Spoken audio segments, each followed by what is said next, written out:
आदेश आदेश में एकतानाथ गुरु योगी तुलसीनाथ जी बापू श्री शनिदेव मंदिर भवनाथ तलेटी गिरनार जूनागढ़ गुजरात। तो अष्टावक्र जी कह रहे हैं कि जीवन एक विकल है। विकल मतलब व्याकुल, हर जगह जीवन व्याकुल है। सिर्फ हमें लगता है कि ये सब सुखी है और हम दुखी है। यहाँ सबके दुख के प्रकार अलग अलग है, लेकिन सब दुखी है यहाँ। तो जब तक हमारी समझ और इतना ज्ञान न हो कि जो कुछ भी हो रहा है वो हम दुखी नहीं हो रहे हैं, शरीर का कर्म शरीर भुगत रहा है, मन का कर्म मन भुगत रहा है, तो हम व्याकुल नहीं होगे, तो हम उद्विग्न नहीं होगे। वरना तो हम अपने आप को शरीर से जोड़ लेंगे, तो शरीर को कुछ भी होगा तो हम व्याकुल ही होगे ना कि मुझे ये हुआ है। मन अशांत होगा तो हम मान लेते हैं कि मुझे मेरा मन अशांत है, मैं अशांत हूँ। लेकिन अगर उसे देखना आ जाए, शरीर को कुछ हो रहा है, सिर्फ देखो, दूर खड़े रहकर देखो और कभी ये अनुभव करो। अगर भूख लगी है तो इस भूख को देखने वाला भी तो कोई होगा ना। अगर संदेशा मिला है कि भूख लगी है, किसने कहा? अब पेट ने तो कुछ कहा नहीं, वो तो कुछ बोल नहीं पा रहा है, उसके पास तो कोई शब्द नहीं है, तो ये देखने वाला कौन है? तो धीरे धीरे हमें पता लगने लगेगा कि हम अलग है इस शरीर से, मन से, लेकिन हमने अपने आप को जोड़ लिया है इस शरीर से कि यही मेरा अस्तित्व है, यही मेरा सब कुछ है। इसी तरह हमने इस संसार में सब कुछ जोड़ लिया है कि ये संसार ही सब कुछ है, सारे सुख इसी संसार में है, ये हमने मान लिया है। इसीलिए हम परम सुख की खोज कर नहीं पाते, क्योंकि ये मान लिया है कि सारा सुख इसी संसार में है। तो फिर नहीं मिलता तो हम दुखी हो जाते हैं। लेकिन इस संसार में सुख और दुख साथ में चलते हैं। थोड़ी देर सुख आया है तो दुख आएगा ही, तो दुख में हम विचलित हो जाते हैं, उद्विग्न हो जाते हैं। सुख तो तुरंत पसार हो जाता है, लेकिन दुख की एक एक घड़ी पसार नहीं होती, तो दुख हमें और लंबा लगने लगता है और हम और दुखी हो जाने लगते हैं। लेकिन अगर हम ये जान ले कि बाहर का सुख वो एक भ्रमणा है, वो एक भ्रम है, भ्रांति है हमारी कि बाहर सुख मिल सकता है, तो परम सुख हमारे भीतर है। जानने के लिए हमें अपने ही भीतर उतरना पड़ेगा। तो अष्टावक्र जी का ये सूत्र है जो कि इसी क्षण इसी पल मुक्ति मिल सकती है, क्योंकि मुक्ति में तो जी रहे हैं। हमारी आत्मा है परम मुक्त है और वो ही हमारा स्वरूप है, तो हम मुक्ति में तो जी रहे हैं। तो इसी पल मुक्ति मिल सकती है अगर हम ये जान ले कि मैं कुछ भी नहीं हूं, हमारा मैंपन गिर जाए। ये जो हमने हमारा अहंकार है कि ये मैं हूं, ये जो गिर जाए तो जो बचता है वो परमात्मा ही है फिर, और वो परम मुक्त है। इसीलिए अष्टावक्र जी कह रहे हैं कि मुक्ति इसी पल मिल सकती है। तो अष्टावक्र जी की गीता पर सुधार करना संभव नहीं है। आखिरी बात और आखिरी ढंग से कह दी है। हो गए 5000 साल, लेकिन 5000 सालों में फिर इससे और कीमती वक्तव्य नहीं दिया जा सका। कभी कभी ऐसा होता है, कोई कोई वक्तव्य आखिरी हो जाता है, फिर उसमें सुधार संभव नहीं होता, वो पूर्ण होता है, उसमें सुधार का उपाय नहीं होता, उसको सजाया भी नहीं जा सकता। अब अष्टावक्र जी का ये जो सूत्र है वो आखिरी वक्तव्य है, ये आखिरी बात है, उसको सजाया नहीं जा सकता, ना ही उसमें कोई सुधार हो सकता है। ये बात स्वयं में पूर्ण है और सत्य बात है, क्योंकि ये अष्टावक्र जी के स्वयं की अनुभूति की बात है और सत्य को कभी बदला नहीं जा सकता। सत्य सत्य ही रहता है। हम माने कि न माने, हमारे मानने के या ना मानने से सत्य को कुछ फर्क नहीं पड़ने वाला। वो तो सत्य है ही, शाश्वत है, सनातन है। तो अष्टावक्र जी की गीता में और उनके सूत्रों में कोई सुधार नहीं कर सकता, कर ही नहीं सकता कोई, क्योंकि इतना सत्य है कि उसको सजाया भी नहीं जा सकता। कोई अपने तरह से इसमें कुछ जोड़ना चाहे तो जोड़ नहीं सकता, उसे सजाया ही नहीं जा सकता। तो जनकराज क्या कहते हैं अब कि जनकराज ने कहा, पहले मैं शारीरिक कर्म का न सहारने वाला हुआ, फिर वाणी के विस्तृत कर्म का न सहारने वाला हुआ, और उसके बाद विचार का न सहारने वाला हुआ, इस प्रकार में स्थित हूँ। इस सूत्र का अर्थ है कि देह चलती है अपने कारण, मन चलता है अपने कारण, वाणी चलती है अपने कारण। तुम नाहक उससे अपने को जोड़ लेते हो, जोड़ने के कारण भ्रांति हो जाती है। तो ये सब अपने आप चलती ही है, देह भी चलती है, मन भी चलता है, विचार भी सब कुछ चलता है। हम अपने को न जोड़ ले उसके साथ तो भी वो चलता ही रहेगा, लेकिन हम जबरदस्ती अपने को जोड़ लेते हैं और फिर दुख खड़े कर लेते हैं कि अब हम दुखी है, व्यथित है, व्याकुल है, उद्विग्न है, क्योंकि ये हमारा अहंकार है कि ये मैं कर रहा हूं, मैं चला रहा हूं, मुझसे ये सब चल रहा है, इसलिए हम जोड़ लेते हैं।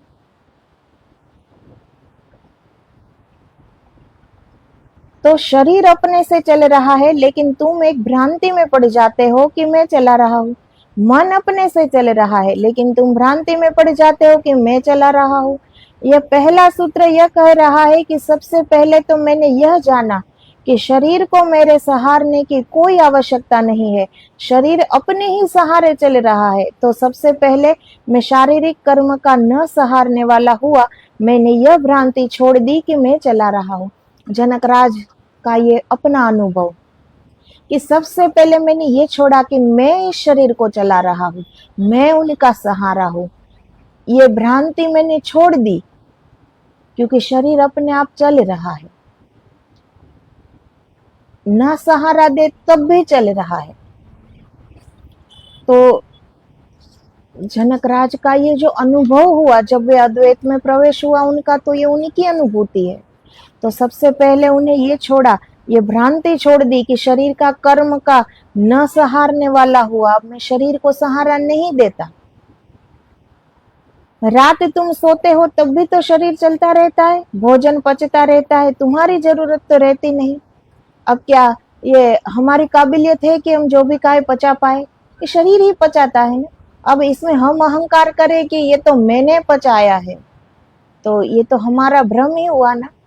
कुछ ना भी करो, भोजन करने के बाद सो भी जाओ तो भी वो पच ही जाएगा भोजन। तो शरीर अपना कार्य करता ही है, अगर हम बीच में ना आए तो। हमारी उन्हें कोई आवश्यकता नहीं है, लेकिन हमें शरीर की आवश्यकता हो जाती है हमारे अहंकार के कारण, वरना शरीर को हमारी कोई आवश्यकता नहीं है। वो अपना कार्य ऐसे ही हमारे बिना भी कर सकता है। हम सो जाते हैं तो क्या हमें याद रहता है कि ये करना? अब ये कितनी सहज बात, सामने देखी हुई बात कि ये क्या सांसें लेने की चेष्टा हम करते हैं, अपने आप ही सांसें आती है न जाती है ना। कभी ध्यान भी लगा है कि सांसें अभी लेनी है? ये सांसें कहाँ जाती है? ये अंदर जाती है तो किससे मिलने जाती है? ये कहाँ जाकर रुकती है? वो कहाँ से वापस आती है? कभी ये देखा? हमने कभी नहीं देखा, फिर भी सांसें चलती है। ना ही सांसों को हमने कोई सहारा दिया, उसे चलने के लिए क्या कोई सहारा हम देते हैं कि चलो? कोई आदेश देते हैं कि तुम्हें चलना है, अब भीतर जाना है, अब बाहर जाना है? वो अपना कार्य करती है, वो अपने आप ही सांस हम लेते हैं। उस सांस लेने में शरीर को हमारी आवश्यकता नहीं रहती कि तुम मदद करो तो ही हम सांस ले पाए। तो कभी सांसों को भी देखना चाहिए, वो भीतर कहाँ जाती है, किससे मिलती है, कहाँ ठहरती है, कब वापस चली आती है बाहर, बाहर कितनी दूर जाती है, अंदर किससे मिलने जाती है, कभी ये भी देखना चाहिए। लेकिन हम देखते नहीं। जो देखना होता है वो हम कभी नहीं देखते, बाहर सब कुछ देखते रहते, जो हमारे किसी काम का नहीं है, कुछ प्राप्त नहीं होगा इससे। लेकिन थोड़ी सी भी बाहर आवाज आती है और दौड़ पड़ते, हमारे कान खड़े हो जाते हैं कि क्या हुआ। अब हमारे ही चैतन्य का आवाज, वो हमें हर पल एक संदेश दे रहा है, लेकिन हम हमारे अंदर की आवाज हम सुनने, उसकी आवश्यकता कभी हमें लगी ही नहीं कि हम हमारे ही अंदर के चैतन्य का आवाज सुन ले। बाहर की आवाज क्या आई, दौड़ पड़ते हैं बाहर की क्या हुआ। अब इससे ही पता लगे, सबको लगना चाहिए ना कि कितने बहिर्मुखी है हम। तो ये तो अंतर्मुखी का काम है ना।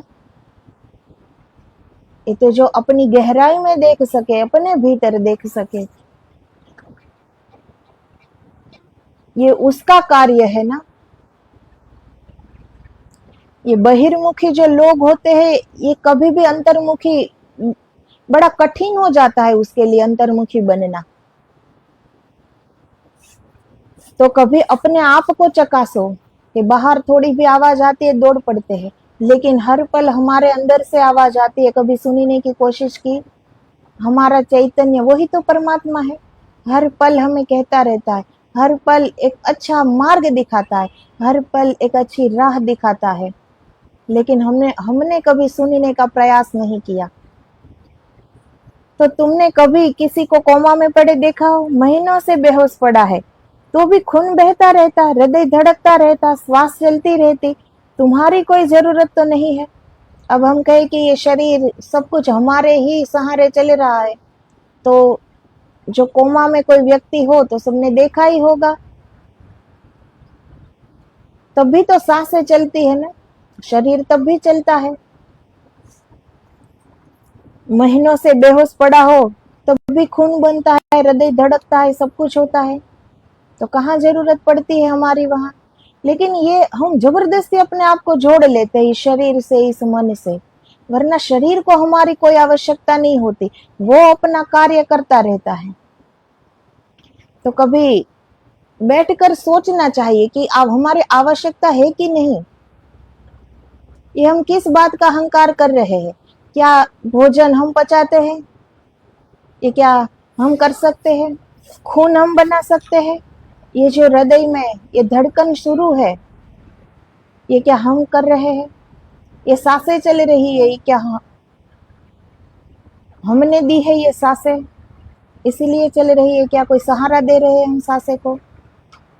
तो जरूरत कहाँ है हमारी, फिर भी हम शरीर से जुड़े रहते हैं। तुम्हारे बिना भी तो सब मजे से चलता रहता है। सच तो यह है कि चिकित्सक कहते हैं कि तुम्हारे कारण बाधा पड़ती है, इसीलिए अगर कोई मरीज सो न सके तो बीमारी ठीक होनी मुश्किल हो जाती है, क्योंकि वह बाधा डालता है। सो जाता है तो बाधा बंद हो जाती है, शरीर अपने को रास्ते पर ले आता है, बीच का उपद्रव हट जाता है, यह हस्तक्षेप हट जाता है। जब हम बीमार होते हैं तो डॉक्टर को पता है कि वो नींद की दवाई दे ही देता है कि अगर ये सो जाएगा ना तब भी शरीर अपना कार्य कर लेगा, शरीर अच्छा हो जाएगा। ये बीच में से जो ये हमारे मैपन का उपद्रव है ना, वो बीच में से हट जाएगा अगर हम सो गए तो, वरना हम बीच में आते ही रहते हैं, इसीलिए सारी बाधाएं खड़ी हो गई है।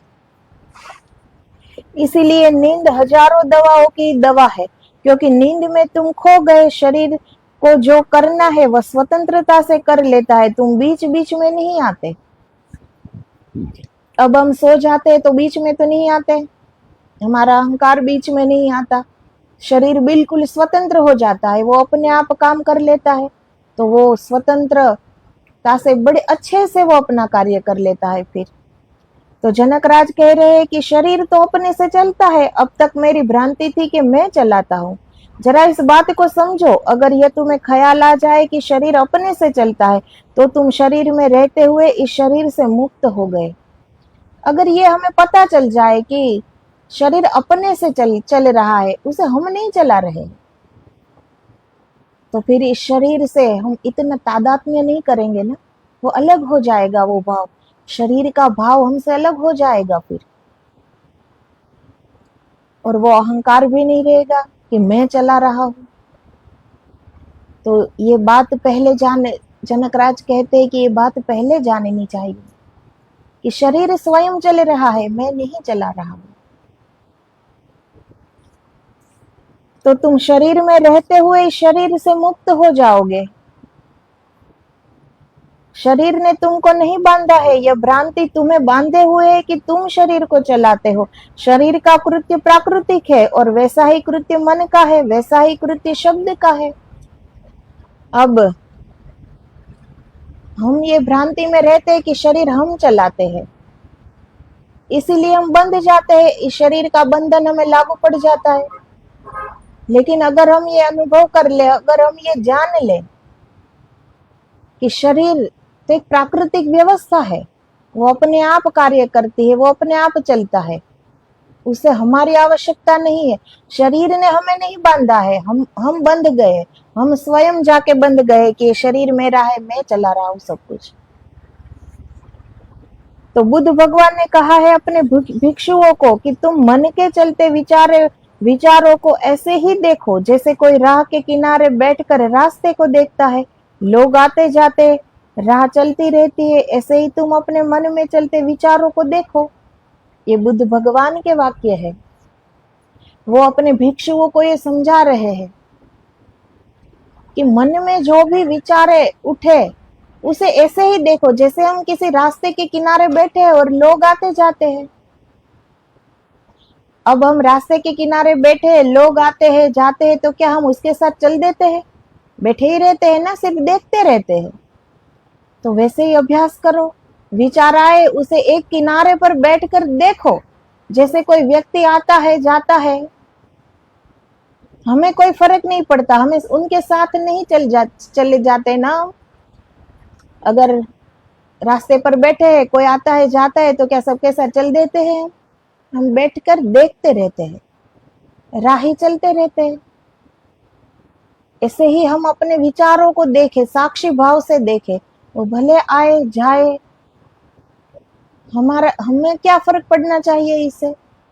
हम सिर्फ देखने वाले हैं, उसके साथ बह नहीं जाना, उसके साथ चले नहीं जाना, सिर्फ हम देखें।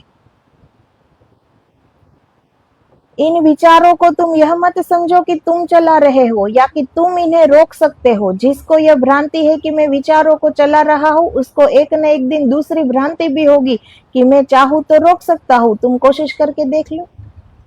तो जैसे शरीर प्राकृतिक है, उनकी व्यवस्था प्राकृतिक रीत से चलती है, उसे हम नहीं चला रहे, वैसे ही मन के विचार उसे हम नहीं चला रहे, वो भी आते हैं जाते हैं अपनी ही तरह से, उसे हम रोक नहीं सकते और ना ही हम उसे चला सकते हैं। अगर ये भ्रांति हो जाए कि विचार मैं चला रहा हूं, तो ये भ्रांति भी कभी ना कभी हो जाएगी कि ये विचार को मैं रोक सकता हूं। तो रोक कर दिखाओ, क्या रोक सकते हो? वो तभी रुकेगा जब हम किनारे बैठकर साक्षी भाव से उसे देखते रहेंगे। वो वापस आ जाएंगे। कितनी दूर जाएंगे ये विचार? अपने ही है ना, अपने अंदर के है, वो वापस आ जाएंगे। थक जाएगा, अकेला कितनी दूर जाएगा? जिस भी चीज में गतिशीलता है वो थकेगा, विचार भी थकेंगे, उसके साथ न चले दे हम तो वो अकेला अकेला कितनी दूर जाएगा? वापस आ जाएगा। तिब्बत में कथा है कि एक युवक धर्म की खोज में था। वह एक गुरु के पास गया, गुरु के बहुत पैर दबाए, सेवा की वर्षों तक, और एक ही बात पूछता था कि कोई महामंत्र दे दो कि सिद्ध हो जाए, शक्ति मिल जाए। आखिर गुरु उसे थक गए। गुरु ने कहा तो फिर ले, इसमें एक कठिनाई है, वह मुझे कहनी पड़ेगी। उसी के कारण मैं भी सिद्ध नहीं कर पाया। मेरे गुरु ने भी मुझे बहुत मुश्किल दिया था, मैं तो 30 साल सेवा किया तब दिया था। तो पहले तो यही था ना, कितनी सेवा करनी पड़ती थी, न रात न दिवस। एक शिष्य न रात देखता था न दिन देखता था, इतनी सेवा करता था कि विचार तो अपने आप गिर जाते थे। काम करते करते जब थक जाए शरीर, थका हुआ शरीर क्या विचार कर पाएगा? और थका हुआ शरीर जब रात को सोएगा क्या विचार कर पाएगा? सीधा थक कर सो ही जाएगा ना। और जितनी हम सेवा करते हैं गुरु आश्रम में और गुरु की सेवा करते हैं, उतना ही हमारा अहंकार गिर जाता है। सेवक धर्म सबसे कठिन कहा है। सबसे कठिन कोई धर्म है तो वो है सेवक धर्म।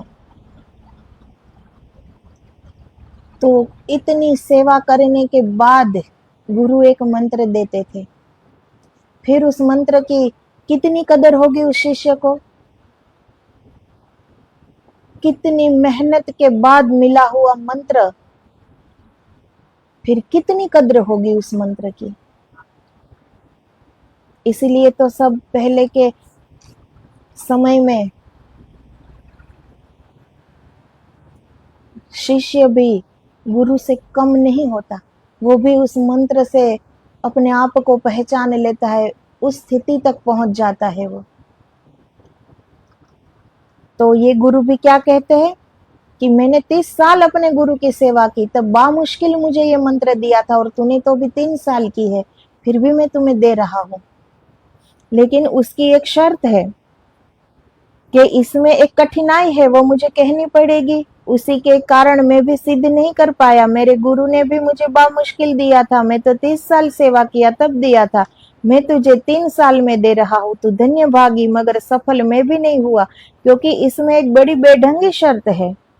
तो गुरु ने क्या कहा अपने शिष्य से कि जो मेरे गुरु ने जब मुझे 30 साल की सेवा के बाद जो मंत्र दिया, लेकिन जो एक शर्त थी वो बड़ी बेढंगी थी, इसके कारण मैं भी वो मंत्र सिद्ध नहीं कर पाया। उस युवक ने कहा, तुम कहो तो मैं सब कर लूंगा, सारा जीवन लगा दूंगा। गुरु ने कहा, यह मंत्र है, छोटा सा मंत्र है, इस मंत्र को तू दोहराना, बस 5 बार दोहराना, कोई ज्यादा मेहनत नहीं, लेकिन जितनी देर ये दोहराए उतनी देर बंदर का स्मरण न आए। अब ये गुरु की परीक्षाएं होती है ये सब। तो गुरु ने क्या कहा कि 5 ही बार ये मंत्र दोहराना है, बोलना है, लेकिन दोहराते समय बंदर का स्मरण नहीं होना चाहिए। उसने कहा, हद हो गई, कभी बंदर का स्मरण आया ही नहीं जीवन में, अब क्यों आएगा, जल्दी से मंत्र दो। अब उस शिष्य को तो ऐसा ही लगेगा ना कि बंदर का स्मरण भला क्यों आएगा, कभी बंदर को सोचा नहीं, कभी उसका स्मरण किया नहीं, वो क्यों याद में आएगा भला बंदर। तो मुझे जल्दी से मंत्र दे दो, ये बंदर कोई बाधा नहीं बनेगा मेरी। मंत्र तो तिब्बतियों का बड़ा सीधा साधा है, दे दिया। मंत्र लेकर वो उतरा सीढ़ी मंदिर की, लेकिन बड़ा घबराया। अभी सीढ़ियां भी नहीं उतर पाया कि बंदर उसके मन में झांकने लगे, इस तरफ उस तरफ बंदर चेहरा बनाने लगे। वो बहुत घबराया कि यह क्या मामला है, यह मंत्र कैसा। घर पहुंचा नहीं कि बंदरों की भीड़ उसके साथ पहुंची, मन में ही सब। नहा धोकर बैठा, लेकिन बड़ी मुश्किल। नहा धो रहा था कि बंदर है कि खिलखिला रहे हैं, जीभ बता रहे हैं, मुंह बिचका रहे हैं। उसने सोचा यह भी अजीब मंत्र है, मगर मालूम होता है शक्तिशाली है, क्योंकि बाधा तो दिखाई पड़ने लगी है।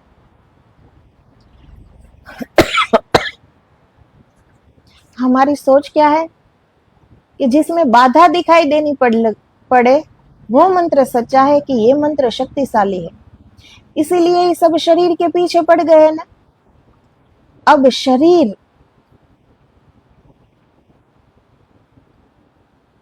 एक निमित्त है परमात्मा से मिलने के लिए, कि ये उसका एक घर है। अब हम मंदिर जाते हैं तो दीवारों से क्यों उलझे, सीधे ही प्रतिमा सामने खड़ी है,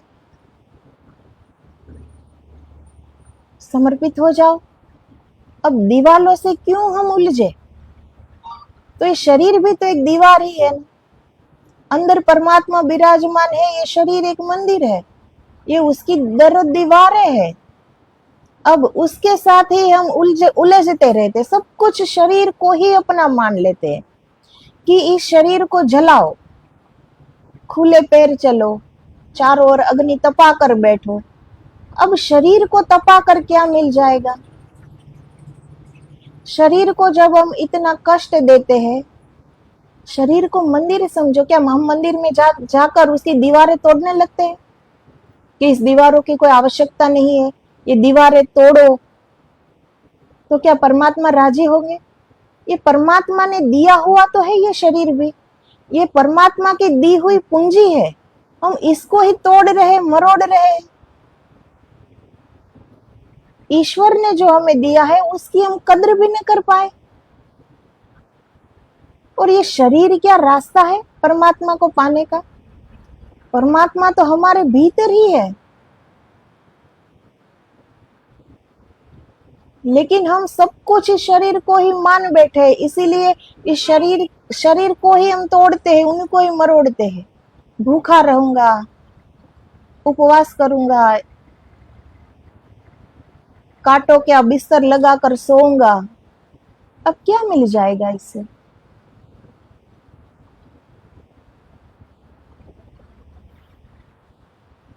थोड़ी बहुत पब्लिक देखेगी, नामना हो जाएगी, इससे ज्यादा क्या होगा, क्या प्राप्ति होगी।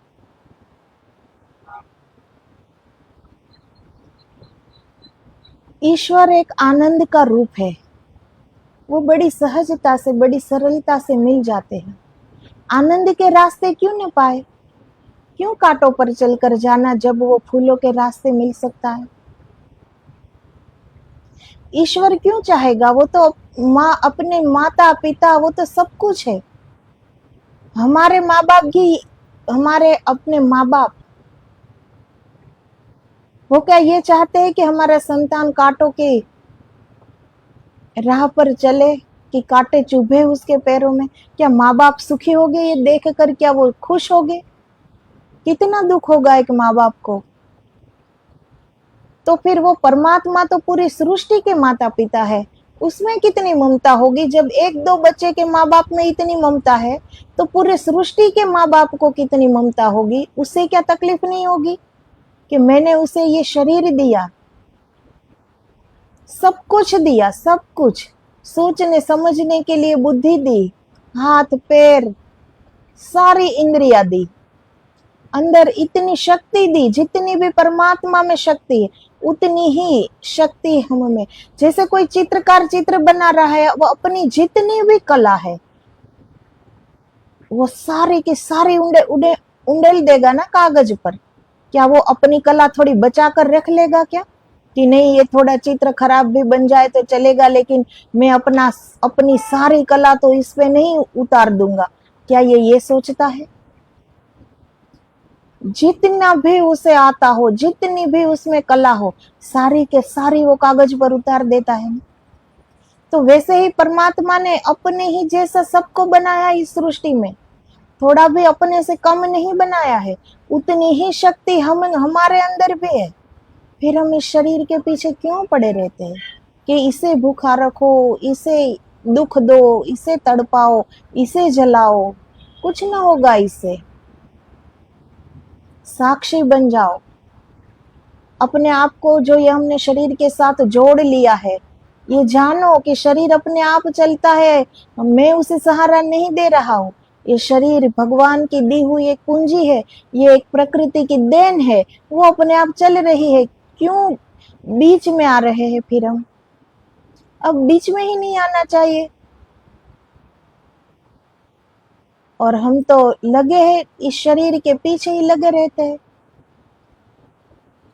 पहले कुछ ज्ञान न हो तो शरीर को सजाते रहते हैं, शरीर को ही अपना सब कुछ मानते रहते हैं, इस शरीर की वासना आसना करते रहते हैं, कामना करते रहते हैं। और फिर जब कुछ पता चले तो फिर भी हम शरीर के पीछे पड़ते हैं। कब इसे जलाओ, अब इसे तड़पाओ, अब इसे भूखा रखो।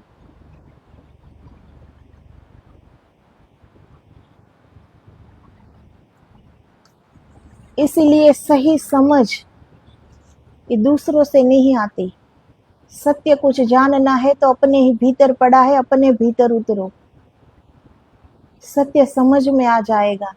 ज्ञान हमारे अंदर ही है। हमारे अंदर जो चेतना है वो परम ज्ञानी है, वो ही तो परमात्मा है। उसे क्या नहीं पता? फिर ज्ञान बाहर ढूंढने क्यों जाते हैं? बाहर का उधार ज्ञान हमें उलझाने के सिवाय कुछ नहीं करता। ये मत खाओ, ये मत पियो, और ये सब लोग करने लगते हैं कि हाँ मैं तो ये करता हूँ, अपने धर्म में जो भी लिखा है कि ये नहीं खाना चाहिए तो हम नहीं खाते, ये नहीं पीना चाहिए तो हम नहीं पीते, तो हो गया हमारा। तो इतने से कुछ नहीं होता। ये खाना पीना ये सिर्फ शरीर के लिए होता है, और हम शरीर नहीं है। और हम जो है उसको तो हम कभी देखना चाहते ही नहीं। हम सिर्फ बाहर की ओर ही सब देखते रहते हैं। अपने भीतर हम देखेंगे तो अपने हम कौन है, हमारा स्वरूप क्या है, भीतर देखेंगे तो पता चलेगा ना। भीतर देखेंगे तो पता चलेगा ना कि शरीर को तड़पाने से कुछ ना होगा। ये शरीर तो एक दीवार है, एक दीवार है। अंदर के चैतन्य को रहने के लिए ये एक घर है। अब इस घर को तोड़ने से क्या मिलेगा? वो तो वैसे भी जितनी सांसें लिखी है उतनी हम लेंगे, वैसे भी ये शरीर गिर जाएगा। हम उसे नहीं तड़पाए न तरसाए, फिर भी ये अपने वक्त पर ये शरीर मिट जाएगा, हो जाएगा मिट्टी। लेकिन इस चमड़ी के ऊपर हम कुछ सोच ही नहीं सकते, इसीलिए लगे हैं इस शरीर के पीछे।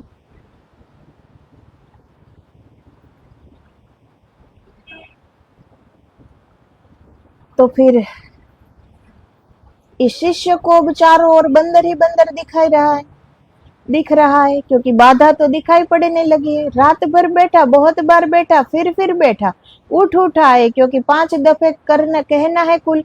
एक आध दफे ऐसा लग जाए योग कि 5 दफे कह ले और बंदर न दिखाई पड़े, मगर यह न हो सका। हर मंत्र के शब्द के बीच बंदर खड़ा। सुबह थका मांदा आया, गुरु को कहा, यह मंत्र संभालो, न तुमसे सधा न मुझसे सधेगा, न यह किसी से सध सकता है, क्योंकि यह बंदर इसमें बड़ी बाधा है। अगर यही शर्त थी तो महापुरुष कही क्यों? कहते भर नहीं, दुनिया का कोई जानवर नहीं याद आया रात भर। साधारणतः में मन में वासना उठती है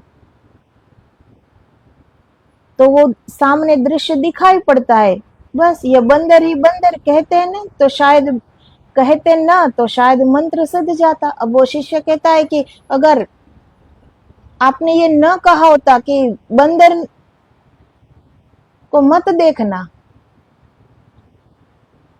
इस तुम्हारे कल्पना में, तुम्हारे मन में बंदर नहीं आना चाहिए, तभी ये मंत्र सिद्ध होगा। तो फिर तो वो बंदर ही बंदर दिखाई पड़ता है।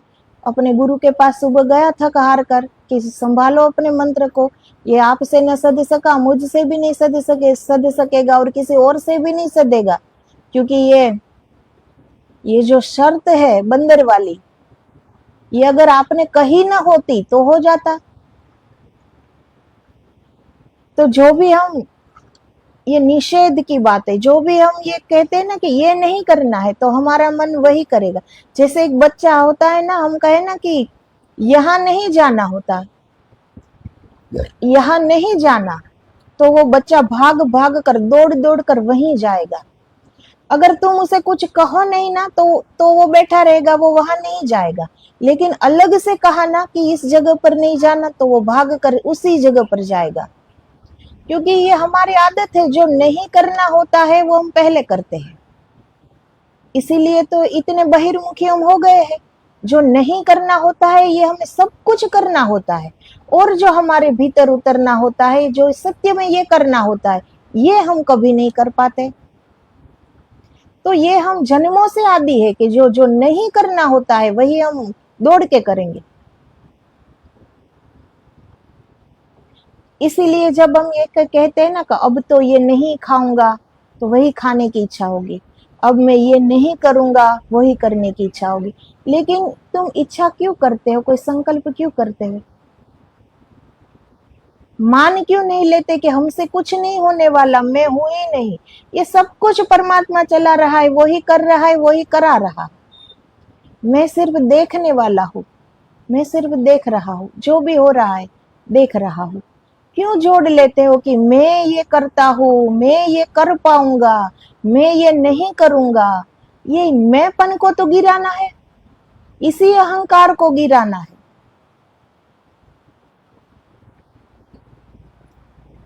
तो जितना भी हम ये निषेध सिखाते हैं ना, सब ये मत करो, वो मत करो, हमारा लक्ष्य वहीं जाएगा। वरना क्या ये शिष्य बंदर को सोचता था पूरे जीवन भर? क्या वो बंदर को सोचता होगा? कभी सपने में भी नहीं आया होगा बंदर। लेकिन कहा कि बंदर नहीं आना चाहिए बीच में, इसीलिए वो बंदर ही बंदर आया। तो जो नहीं करना होता है वो आ ही जाता है। आदि हो गए हम कि कोई हमें जो करने को मना करे वही हमें करना होता है, क्योंकि उस पर फिर जिज्ञासा हमारी बढ़ जाती है, लग जाती है, हमारी सोच वहां केंद्रित हो जाती है कि ऐसा क्यों नहीं करना। इसीलिए हम वो करके देखते हैं। फिर यहाँ क्यों नहीं जाना, बच्चे को लगता है वहां ऐसा क्या है कि वहां सब मना कर रहे जाने को, अब तो वहां जाके देखूंगा, फिर वो वहीं जाता है। लेकिन अगर उसे कुछ ना कहो कि यहाँ नहीं जाना, तो वो अपने आप नहीं जाएगा वहां। लेकिन अगर मना करो तो वो जाएगा ही जाएगा। इसीलिए कुछ मत कहो, सिर्फ देखो और ये जानने की कोशिश करो कि ये शरीर में नहीं चला रहा हूं, ये मन में नहीं चला रहा हूं, कुछ भी मेरे से नहीं चल रहा है, ये सब परमात्मा चला रहा है, ये अपने आप चल रहा है। मैं तो एक भ्रांति हूं और मेरी ये भ्रांति है कि ये सब मुझसे चल रहा है। जैसे छिपकली छत पे हो ना, तो उसे ऐसा लगता है कि ये छत का मैं सहारा हूं, अगर मैं यहां से हटी तो छत गिर जाएगी। ऐसे ही हम भ्रम में है, छिपकली के जैसे, कि ये सब हम कर रहे हैं, हम ना हो तो कुछ नहीं होगा। तो हम नहीं होगे तब भी ये सृष्टि चल रही थी, हम न थे तब भी चल रही थी। हमारे होने ना होने से कोई फर्क नहीं पड़ने वाला, लेकिन हमने अपने आप का ये जो मैं है उसे इतना बड़ा बना लिया है, इतना बड़ा बना लिया है कि अब इस मैंपन को छोड़ पाना हमारे लिए इतना कठिन हो गया है। कुछ भी करो, मैंने किया, मैं कर रहा हूं, मुझे इतना ज्ञान है, मैं न होता तो ये न होता, ये मैंने कहा इसीलिए अच्छा हुआ। हर जगह ये मैं करते करते करते बहुत आगे निकल गए। अब ये मैंपन छुड़वाना बहुत कठिन हो गया है। अभी समय है, कुछ जानने की कोशिश करो, कुछ जानने का प्रयास करो कि खुद से क्या हो सकता है। तुम क्या हो? ये शरीर हो। तुम क्या हो? ये मन हो। तो ये शरीर क्या तुम चला रहे हो? ये क्या भोजन कर रहे तुम पचा रहे हो? ये खून तुम बना रहे हो? ये जो विचार आते हैं उसे तुम रोक पाते हो?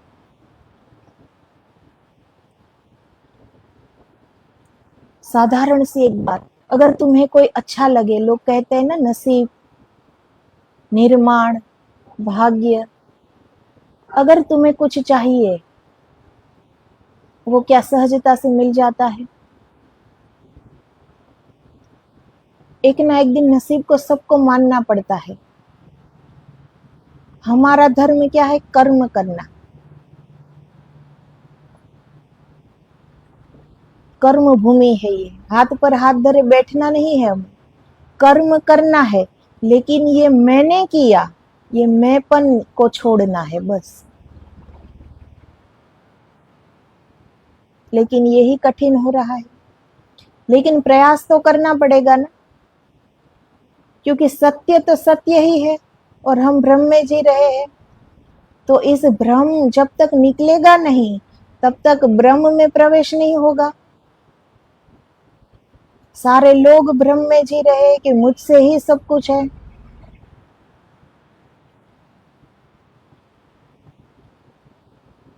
तो हमसे कुछ नहीं होने वाला। हमारा जो अंदर बैठा परमात्मा है ना, वो ही सब कुछ कर रहा है। हम कुछ भी नहीं चला रहे, वो करा रहा है, हम कर रहे हैं। बुद्धि दी है ईश्वर ने, क्या करना चाहिए क्या नहीं करना चाहिए,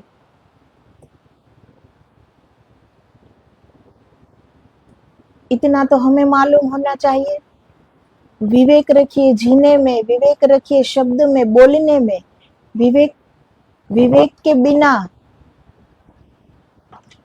एक जानवर जैसा जीवन हो जाता है फिर। इसीलिए विवेक को जगाओ, कैसे बोलना चाहिए, कैसे जीना चाहिए, कैसे समझना चाहिए, सत्य कहाँ है, बाहर है कि अंदर है, ये समझने के लिए विवेक की आवश्यकता है। ये विवेक होना चाहिए कि हम क्या कर रहे हैं, क्या करने आए हैं, क्या करना उचित है, क्या नहीं करना चाहिए। विवेक होना चाहिए। तो धीरे धीरे शुरुआत करें हम सब कि अपने मैंपन को गिरा पाए, और मैंपन के गिरते ही परमात्मा ही परमात्मा है, अंदर बाहर हर जगह। तो आगे अब जनकराज क्या कहते हैं कल के वीडियो में देखेंगे। तो आदेश आदेश, जय गुरुदेव, जय गिरनारी।